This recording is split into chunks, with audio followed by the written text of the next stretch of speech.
Welcome to Heart Riffing, a podcast by way of the heart. Here we explore what it means to reconnect with your essence and live from a place of personal freedom. If you're interested in learning more about our courses, mentoring and workshops, feel free to visit wayoftheheart.com.au. We're so glad you're here and we hope you enjoy the episode.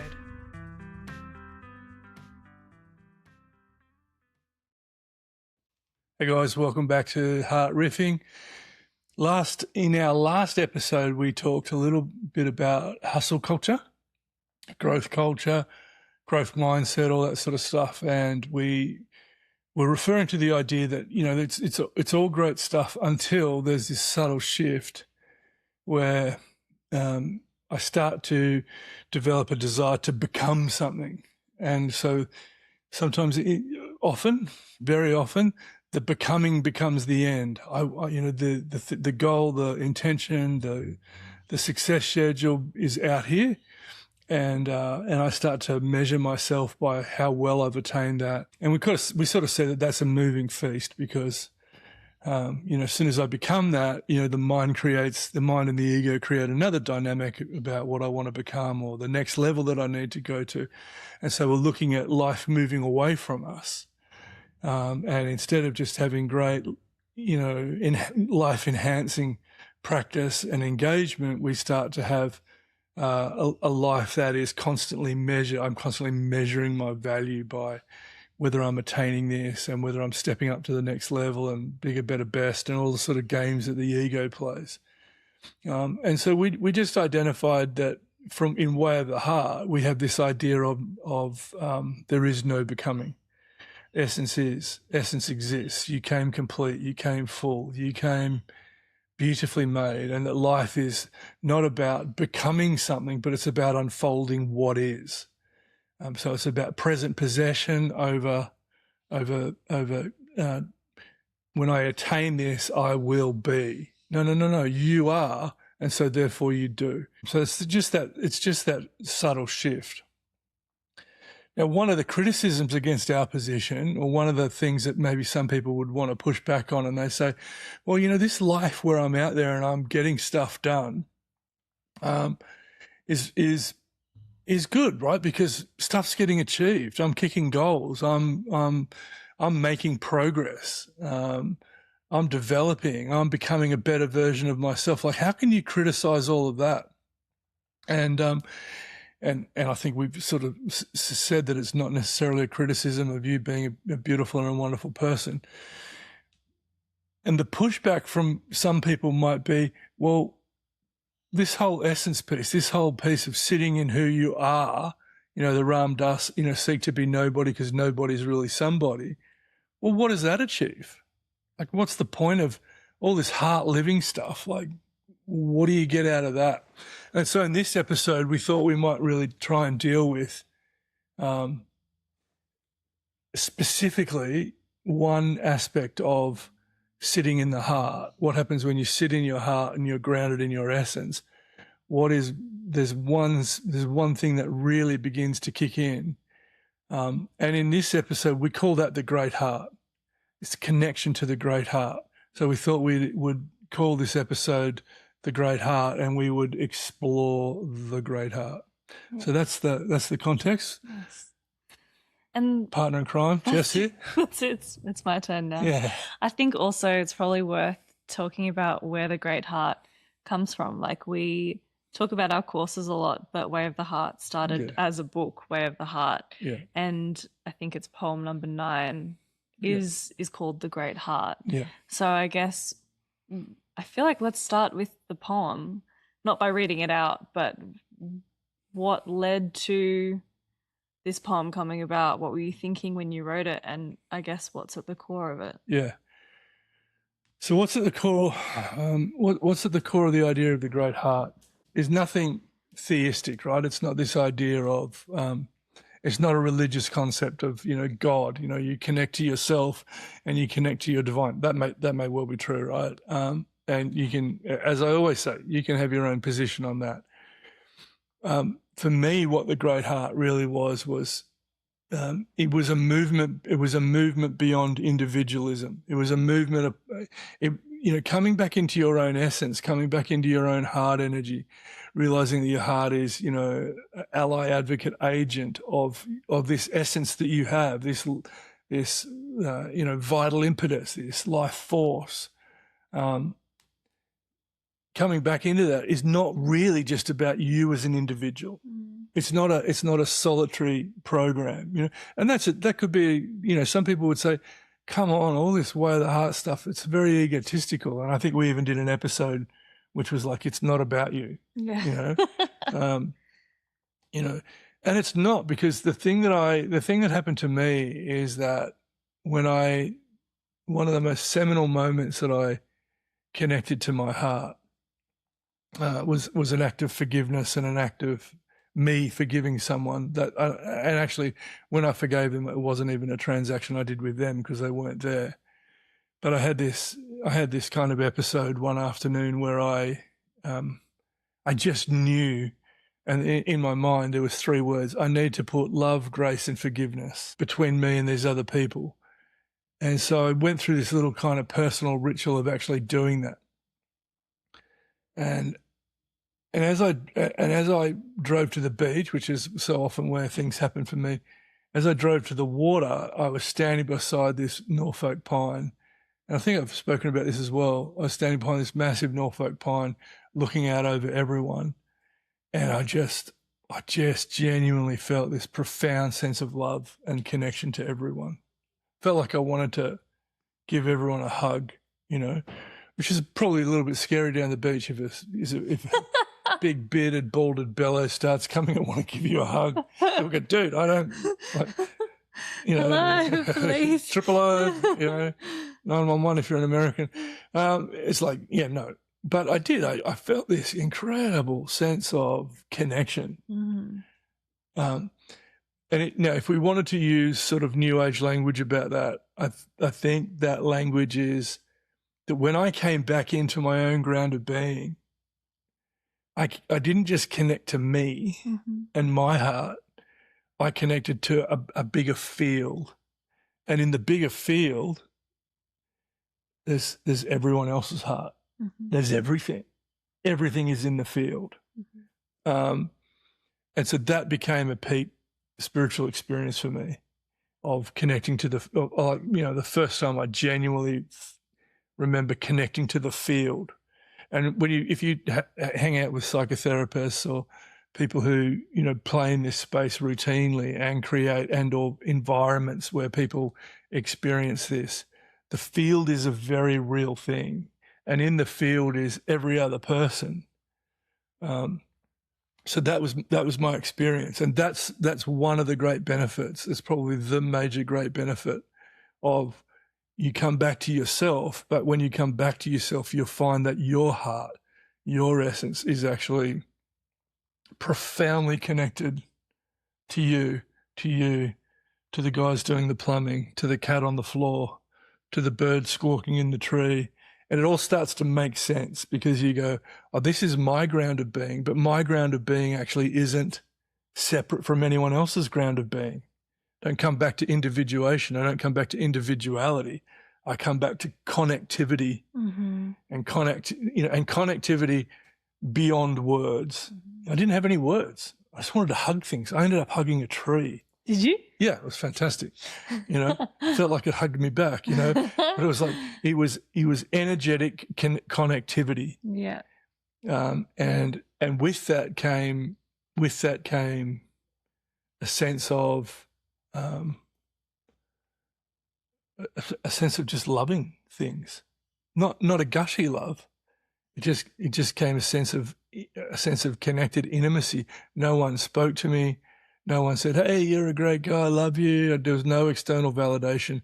There was just ground of being, connection, love, and a feeling of being deeply held. This is such a beautiful experience, and I can relate to it as well. I think it's beautiful, obviously, because in the moment it's great. But, then you kind of go back to your life. But it does create a shift in you. It does. It's not that you always feel connected all of the time, No. but it kind of opens a sense of awareness that you're able to, bring into other moments as you move forward as well. And things, I think, at least for me anyway, just feel a little bit lighter. Yeah. And it brings a sense of freedom. Completely. Yeah, completely. It's interesting from a wisdom tradition, this one, connecting. So the connection to that field, I just termed that the great heart. My heart, the great collective heart, right? And it's interesting that when you start to study wisdom traditions, you go, that sense of the great heart, the field, that has been a part of human consciousness for thousands of years, like literally thousands of years. You go back and you look at Hinduism and you look at, and even by going back, when you go back and look at Hinduism, you can't do what you do in Christianity and go back and find, or Judaism or even Islam, you can't go back and find a single creedal document or, statement of faith. You can't go back and find a singular coherent belief. There's so many different flavors of it that, and some of the different flavors in Hinduism completely contradict one another as well, because they're not holding it as a logical construct or as a belief system. They hold it as a field, and there's so often the Hindu stuff is the engagement of ritual and or practice and or some kind of spiritual, some yogic practice that drops you into the field and helps you be aware of that connection. You know what I mean? So they're not, so they're kind of not asking, what do you believe? They're more asking, hey, this yogic practice is designed to help you feel connected to the field. Actually, I have a question that relates to this. So this next question comes directly from the book. I was reading this poem this morning and there was a stanza that stood out, and I feel like that it would help deepen this conversation probably a little bit further. It says, love for everyone and everything comes from the great heart, and then there's some more text. Everything and everyone is held by the sacred love of the great heart. Some know this and it energizes their existence. Some do not, and they wander lost and trapped. So I think I just wanted to hone in on, we've kind of talked about knowing that sacred love and how it's freeing and energizing and you feel connected, and that's great. But some do not, and they wander lost and trapped.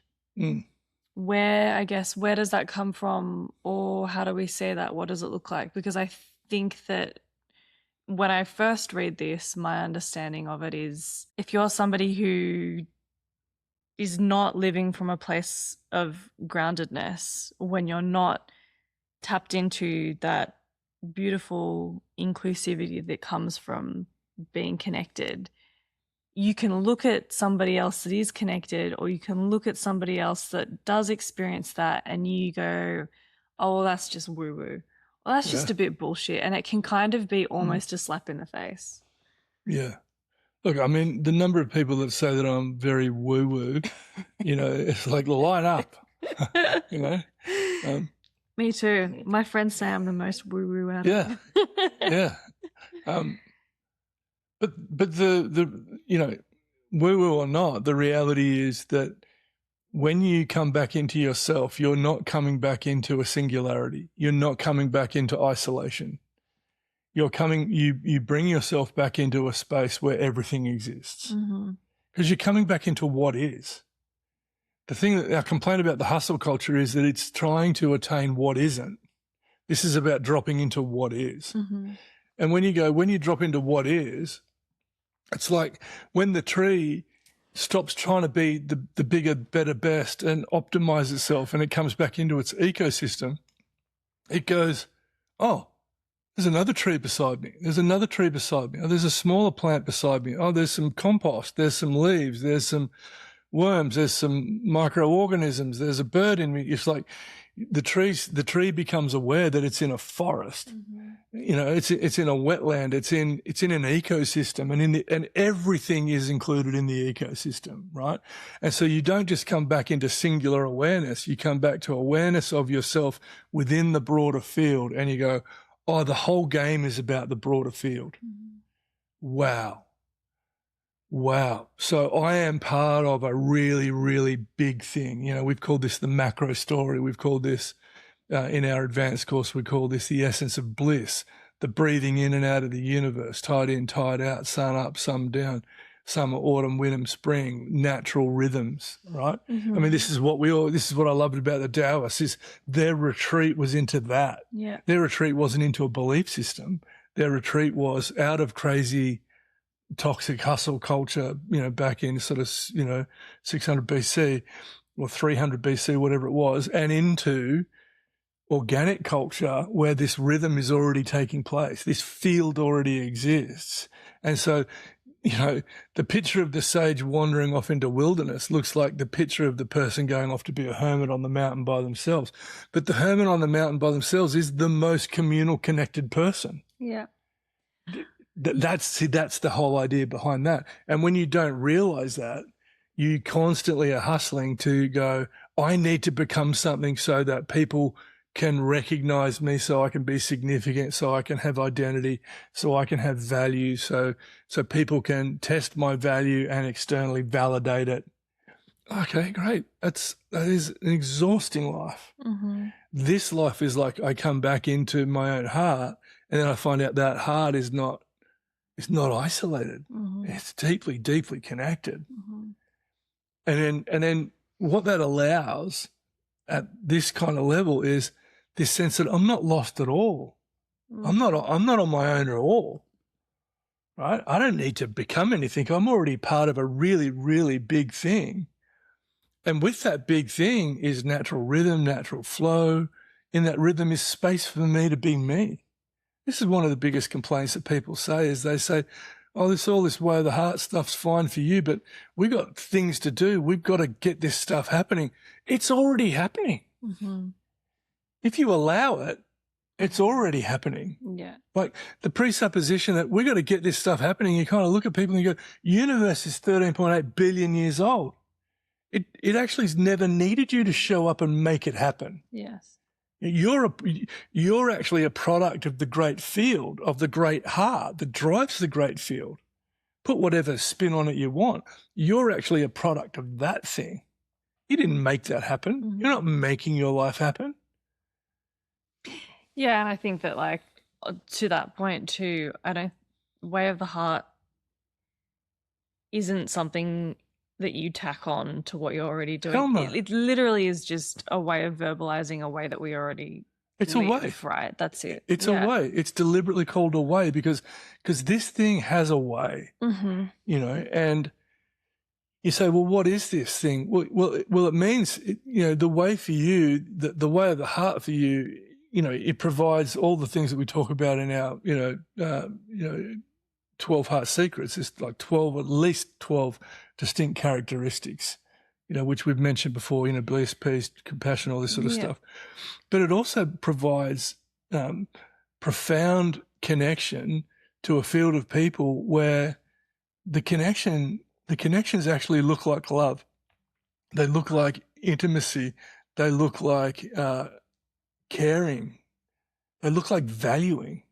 Because when I connect to my own heart and I see that that's connected to you, I value you. And here's the thing, you've done nothing for me to feel like I value you. Right? So when you look at, say, even geopolitics today, which is a tragic story, it's fundamentally nationalism killing the field. But this warring nationalism and kind of, pseudo, nouveau imperialism is a denial of the fact that we're just profoundly one species of people, one species on a planet in a complex web of species. And as humans, like, we've totally lost connection to the field. Yeah. Yes. Yeah. Yeah. I think that's a problem, right? it is a problem. My question with this topic in particular, I think it's easy to intellectualize this. Like, it's easy to talk about it, but be completely disconnected from what that actually is or looks like. Do you know what I mean? As in, it's hard to, I think this is hard to land, this one. Well, I don't think it is, because I think when you get into your own heart, it's already landed. This is, again, the other truth. It's already landed. The day that I really first experienced this, by coming back into my own heart, letting go of things that were making me, supposedly hard of heart or resentful or disconnected, the moment that I let go of those things and came into this space, the connection was already there. The connection was already live, right? So, and you say, well, what does that feel like? It feels like valuing another person. Not because you agreed with them. Yeah. But if you're somebody who can't, like, you can identify that really specific moment with the Northcote Pine. What if you're somebody who can't really identify that, or who doesn't have a specific moment where they felt that connection? I think in one way or another, I would probably fall into that category, because I can't identify one particular moment in time. But I think I'm speaking on behalf of the viewer who goes, well, I can't really pinpoint this feeling of deep interconnectedness. I'm too busy trying to hustle. Yeah, hustle, but also, unless it's something that you're consciously bringing your awareness to, or it's an earth-shattering moment, there's not a lot of in between there. Yeah, so what we're subtly doing now is we're saying that this experience of connected and being part of the field requires almost like a moment of awakening, and it requires an epiphany. It requires if you were religious, it requires getting saved. You've got to get saved into this. And then when you're saved, you get filled with the Spirit, or you become awake, or you become enlightened, right? I'm not into any of that stuff. Mm-hmm. Right? I'm not, there's no salvic element to this, right? There's no kind of, there's no redemptive moment that brings you into that. What brings you into it is a commitment to just being you. That's it. A commitment to just listening to this thing that already exists in you. We don't talk about heart esoterically. We talk about heart as an energy. Mm-hmm. As a form of intelligence. It's not the same intelligence as mind. We talk about heart as a feeling. It's not the same feeling tone as emotions. We talk about it as a physical reality. It is a physical reality, but it also exercises. It also, when you love someone with all your heart, that releases in certain neurochemicals in your body. It releases all sorts of stuff, right? And so. It is an energetic force that can directly impact physical energy, emotional energy, mental energy. It can dumb down any sense of neediness, so it can dumb down egoic energy that's out of control. It is an energetic center. When you connect to that energetic center, which exists in every single person, which is the essence of life, Bergenson's, it is the Elan Vital, the vital impetus. Mm-hmm. It is Zhuangzi's invisible truth that when you look for it, you can't find it, but it is still there, right? When you connect to that, you just find that that is infinitely connected to everything else. And that awakening is just, it's not felt as an epiphany. It's not felt as like I took magic mushrooms and suddenly I saw bloody rainbows coming out of the tree.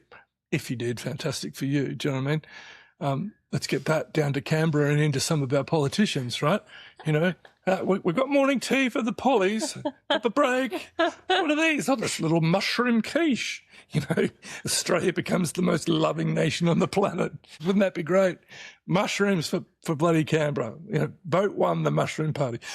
So no, you don't need mushrooms. You come back into your heart, and then what happens is you go, oh my gosh. And what it does is it's not an epiphany, it's a softening. It's just a softening. Everything with the heart is normally subtle. Yeah. I love that way of it's gentle. at it. I really like that way of. It's quiet. Yeah. Often it's the capacity. Your heart will give you the capacity for stillness. Mm-hmm. I think this is a much more accessible, at least in my brain, Yeah. way of viewing it, because Yeah.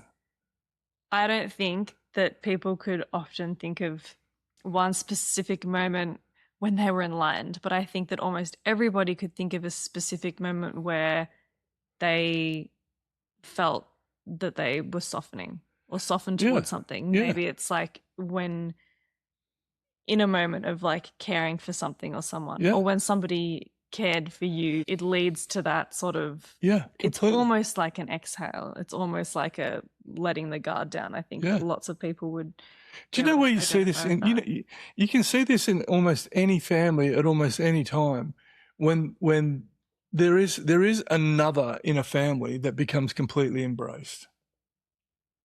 In almost every family growing up, right? And when I say almost every, you know, we're going to get comments going, I never had this, I never experienced that. Okay, cool. Look, any comment is a good comment. Yeah, well, no. Well, no, that's not. No, it's not true. And if you make a nasty one, we'll delete you. But in many, many families, there is a very, very different other that enters the family and people feel profound connection to it. And it's the family pet. Yeah. You know, we talk about my cats, but we talked about the cat that you grew up with, which was Ezra. Mm-hmm. And we name all our cats after prophets. You know, Ezra, Ezekiel. Lily missed out. Anyway, so like the family cat comes in or the family dog comes in, the four-legged furry friend, and people soften towards it. Yeah. You know, if they don't treat it cruelly, if they're not, you know, horribly misaligned in that regard. But the family pet, you know, how much do we love our dogs? How much do people love their dogs? They, you know, in where I live, they take their dogs to frigging cafes. Mm-hmm. They walk around with their dogs every day, feeding it and then taking it for a walk and then picking up its poo. That's love. Do you know what I mean? It's like, I wouldn't do that for a human. Follow you around and pick your poo up, you know, like that's not going to happen, you know. But we like the complete other. The other is not like us, can't speak us, doesn't, you know. That other comes into our family and our hearts soften towards it and we embrace it and we include it to the point where it's named, it's loved, it's cherished, it's nurtured, it's fed, it has privileges.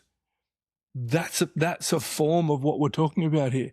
Now, it doesn't just have to happen to the family pet. It doesn't just have to happen to the precinct of people immediately in your social network or your family. That can just keep getting expanded and expanded and expanded and expanded and expanded. And so people would say, people would say to me, well, what about these hardline people? I love those guys. Yeah. Why? Because they're like fundamentalist clerics? No, I love people. Yeah. I don't necessarily love what they do. Do you approve of what he's doing? No. So it's not an approval of the people. And I think we're going to deal with this in the next episode, right? It's not necessarily an approval, but it's the awareness of a substantive connection. They're in my ecosystem, even when I don't see them. And that every other species is in my ecosystem and every other created thing is in my ecosystem. And so therefore a softening, a generosity, a love, an inclusion happens because it's in the field and I'm part of the field and the field is part of me. And you go, well, what's the impact of that? Well, you know, like if I was a Miss Universe contestant, like I just want world peace, you know, and would be how you get it. You don't get it by striving out there to reconcile stuff or dominate stuff or control stuff. Or get to the next level of human evolution. You get that by sinking into what is and finding that what is profoundly, intimately connected. That's for me, that is one of the great, that is one of the most profound and or fruitful and or productive things that happen when you connect to your own essence is that it's just not you, it's everything. And so this movement, as Ram Dass would say, to becoming nobody. And this is why I love this. This is why I love Ram Dass and Alan Watts and some of these early pioneers of some of this thinking. This movement towards the dropping of the false self, the dropping of the ego, the dropping of the striving, the dropping of the hustle. Alan Watts calling the dropping of the hoax of becoming. It's like, oh no, I'm becoming a nobody because nobody is already really something. Mm-hmm. And the something that it is massive.